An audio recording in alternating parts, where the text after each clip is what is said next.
আজ একটা নতুন মিক্সচার তৈরি করলাম। আমার কাছে ছিল বাকার্ডি ব্ল্যাক, তার সঙ্গে ছিল সিডাস পোর্ট ওয়াইন, রাম আর ওয়াইনের একটা মিক্স তৈরি করলাম।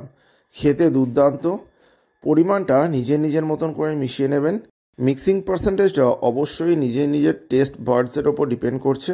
আমি যেরকম বাকার্ডিটা রামটা একটু কম মিশিয়েছিলাম এবং পোর্ট ওয়াইনটা একটু বেশি মিশিয়েছিলাম। এতে একটু মিষ্টত্ব ভাবটা বেশি এসেছিল এবং খেতে দুর্দান্ত লাগছিল।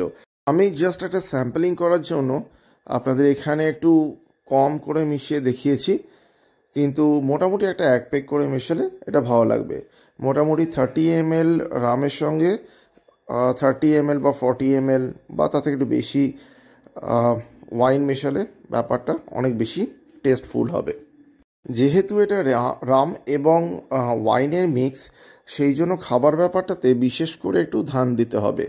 খাবারের মধ্যে মোটামুটি ফ্রুটস এবং ডিনারের সঙ্গে খাওয়াটা আমার মতে প্রেফার। এইরকম নতুন কোনো মিক্সের জন্য দেখতে থাকুন আমার ভিডিও। দেখা হচ্ছে পরের ভিডিওতে। ধন্যবাদ।